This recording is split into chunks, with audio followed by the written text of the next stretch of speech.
After some recent conversations with friends and family about travel credit cards, I wanted to break down and compare the difference in general travel credit cards and hotel cards with an emphasis on your premium tier cards. So in this video, I'm going to do just that.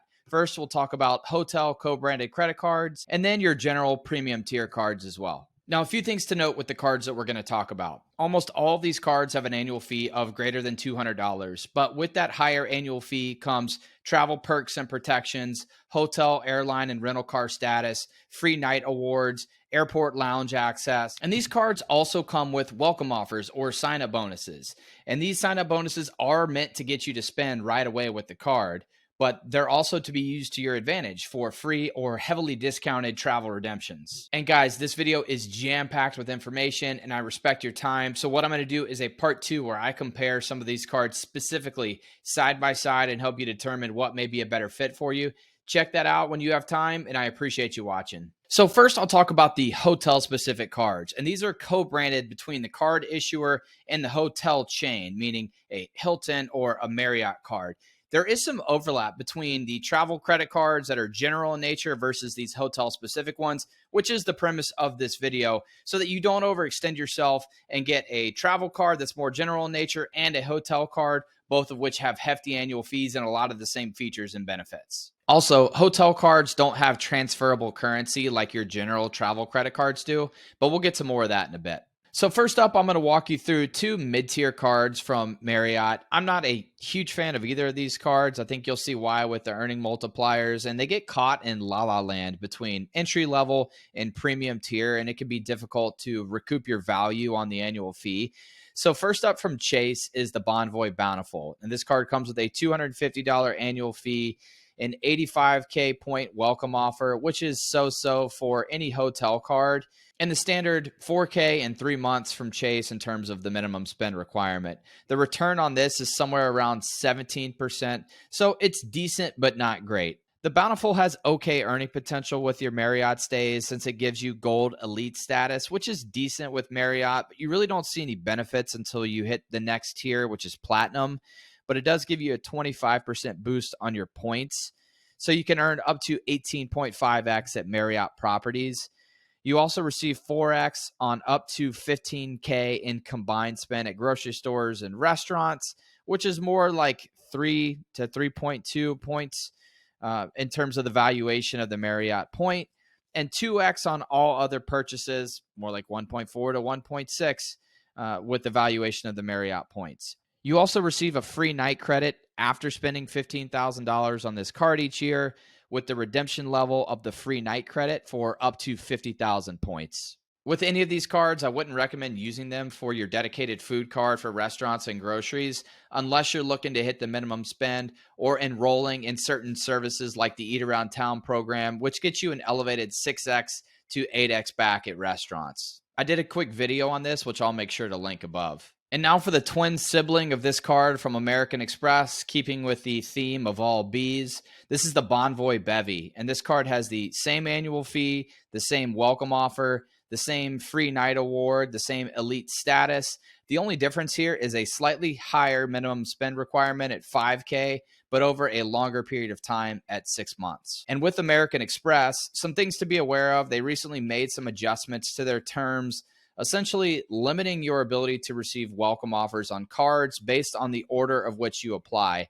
And reading through the lines here, the best strategy would be to start with lower tier cards in that class and work your way up. So starting with a lower tier American Express card like the Bevy, and then in the future applying for the Bonvoy Brilliant would be a strategy where you can receive both welcome offers. But if you start with the Brilliant card, which I'm going to get to in a minute, you may be ineligible to receive the welcome offer for the Bevy. So just some things to be aware of with American Express. And now for the top tier card from Marriott Bonvoy, the American Express Bonvoy Brilliant card. Now this card comes with a $650 annual fee and surprisingly only a welcome offer of 95,000 points from Marriott, which is a bit low when we look at the overall value of that being somewhere around $760. And with the minimum spend requirement being 6K in 6 months here, your return on spend is roughly 12%. So again, nothing special with this card. The Bonvoy Brilliant has slightly weaker earning potential in my opinion.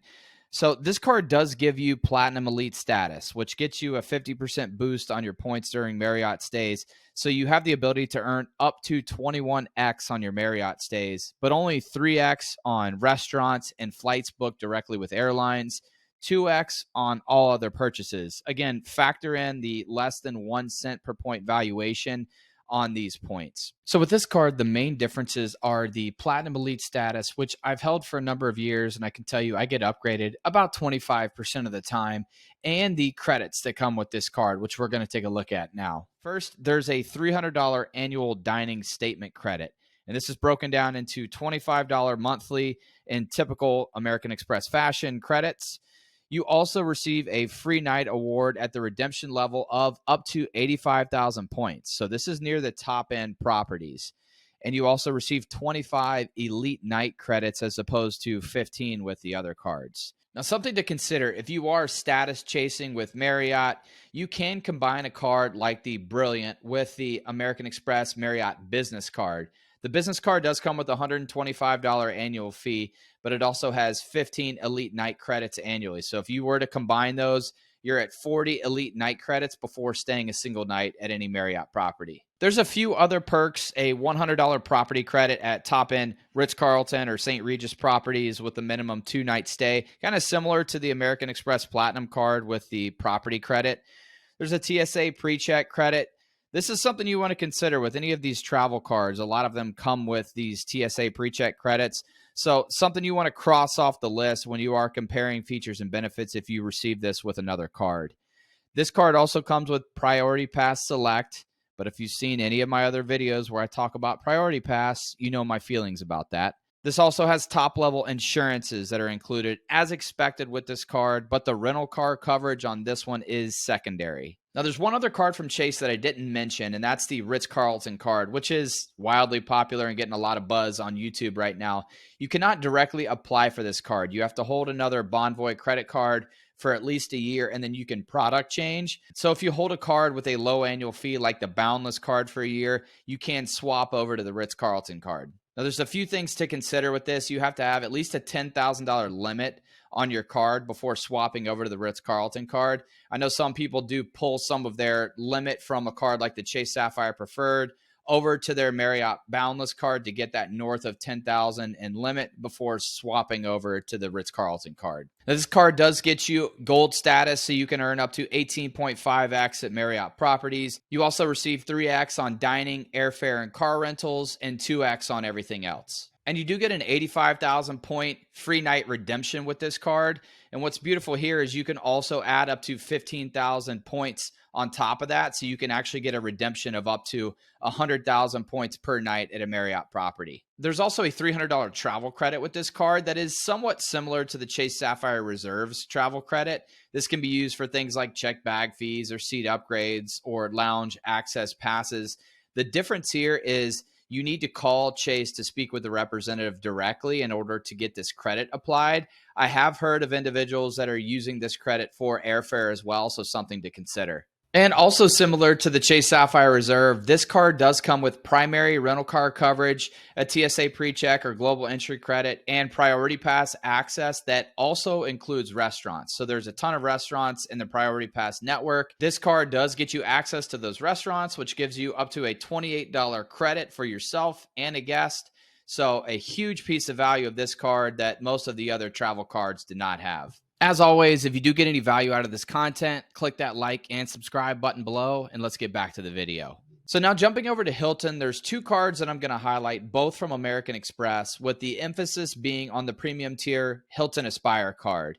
And something to consider with Hilton is their point valuation is slightly less than Marriott's. So when you see these crazy earning multipliers, just take that into consideration. Now, these Hilton cards have been recently refreshed, and I'm going to do this in a bit of a reverse order here and start at the top with their premium tier Hilton Aspire card. Now, this card has a $550 annual fee, but a 180,000 point welcome offer and a spend requirement of $6K in 6 months. So your return on spend is 15% here, which is pretty much in line with the Marriott cards we went through before. Looking into the earnings here, this card gets you 14x points per dollar on Hilton properties, 7x on flights through the AMEX portal or booked directly with the airlines, and 7x on most rental cars booked directly. I checked in the terms and conditions, and it is all the major players in terms of the rental car companies.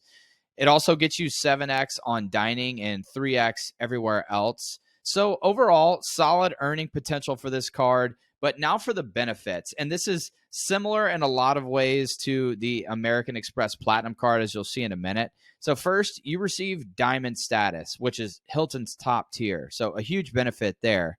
And with the revamp of this card, there's now a $400 Hilton Resort credit, which is split into a $200 credit each half of the year. Interesting that they did that. And with the free night award, the only exclusions are the Hilton Club properties and Hilton Grand Vacations Club properties. There's a $200 flight credit broken down into a bizarre $50 quarterly credit to make this more difficult to use. The clear credit is a nice touch if you don't receive this with any other card, something I mentioned with some of the American Express and Chase cards through Marriott. Just make sure if you're receiving this credit somewhere else that you mark it off the list in terms of the value of this card.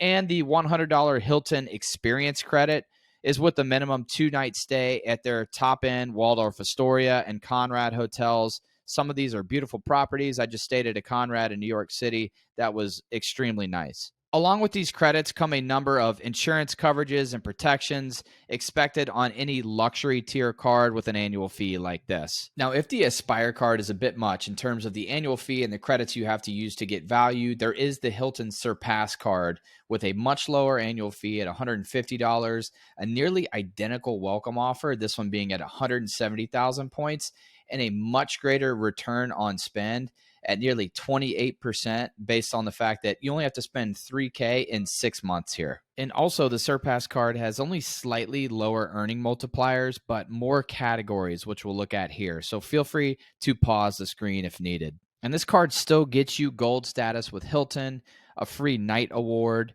the bizarre quarterly Hilton credit, and a path to diamond status through spending along with a few other perks. Now, personally, I feel like there's a place in everyone's wallet for a hotel credit card or two, just depending on how much you travel and if you have other travel credit cards that have other features and benefits that may offset the value of some of these hotel premium travel credit cards. And if that is the case, you may want to consider a hotel credit card with a low annual fee or no annual fee, like the Hilton Honors card with a 100,000 point welcome offer and no annual fee, or the Chase Bonvoy Boundless that has a 3 free night offer right now at up to 50,000 points per night and only a $95 annual fee. And now to the premium tier general travel credit cards, which also earn you points for your hotel stays, not quite to the level of these hotel specific cards. And travel has to be booked through these card issuer travel portals. And one of the 3 cards that I'll mention in the following does gain you status at hotels, whereas the other 2 do not. And with general travel credit cards, you have access to transfer partners, so your points literally go further.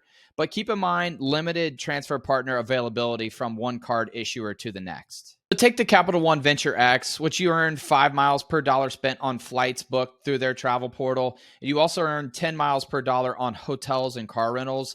This travel portal is extremely competitive in terms of price. They have price prediction and price match tools. I have not had any luck booking Southwest through this travel portal, so just keep that in mind. You can link your airline loyalty program to this travel portal to earn miles for your flights booked, but you can't do the same with hotels. So just keep that in mind. And this card also earns 2 miles per dollar spent on everything else. So this is a very nice catch-all card. This also comes with a $300 travel credit, which can be used on any travel booked in the Capital One travel portal. I haven't used mine yet, but plan to do so in the next couple of months. I do have a link down below for the 90,000 point welcome offer for this card. I'd highly recommend it at least for a year to determine if it fits in your wallet long term. You may be looking for more of the features and benefits of this card. I did a more detailed review and comparison of the VentureX and the American Express Platinum as I hold both of those cards. I'll link that above. Do me a favor and check that out after this video. Speaking of the American Express Platinum, you earn 5 miles per dollar on hotels booked through the American Express travel portal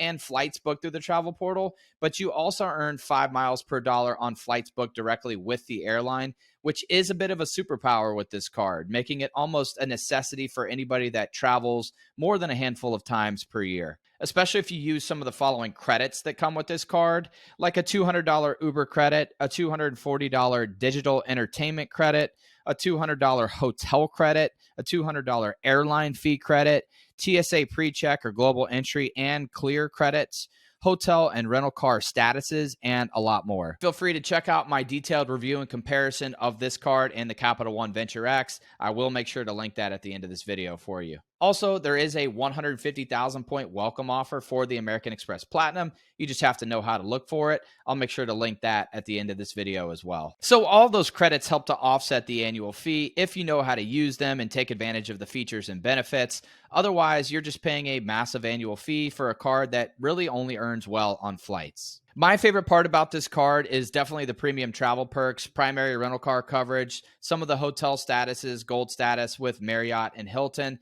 and also the Centurion Lounge network, getting you Centurion Lounge access, escape lounges, priority pass lounges. We know how I feel about that, but also Delta Sky Clubs when flying on Delta. And last is the Chase Sapphire Reserve, which is a rock-solid card that comes with a 60,000 point welcome offer after spending $4,000 in 3 months. So pretty minimal spend in order to hit this bonus.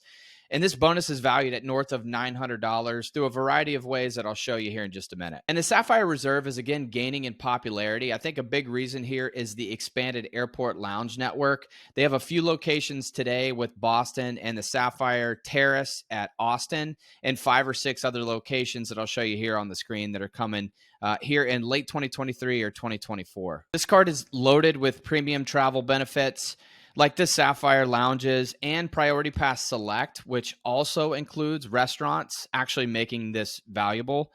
There's the best travel credit of any card, a $300 annual credit that can be used basically for any travel.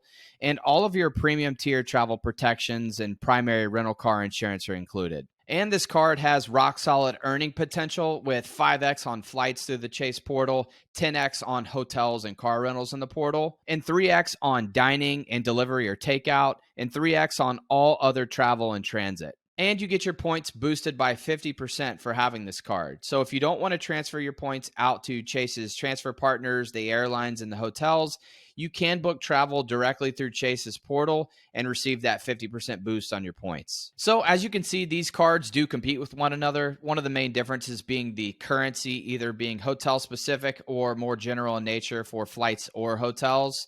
Also, the hotel cards are primarily with Chase and American Express, whereas the general travel cards come from the big four: Chase, American Express, Citi, and Capital One, which gives you more options in terms of transfer partners. My personal strategy is to use my general travel credit cards for booking most of my flight redemptions, and either using Chase to transfer out for Hyatt redemptions, or if I'm not going with Hyatt, using my Marriott account, since I have a massive amount of Marriott points, and that's where I stay mostly for work with Marriott properties, considering that Marriott is the largest hotel chain, gives me the most options that fit my lifestyle. So lots of things to consider. And some of the main points are, do you care about a particular hotel status, or are you just looking to build a bank of general travel currency?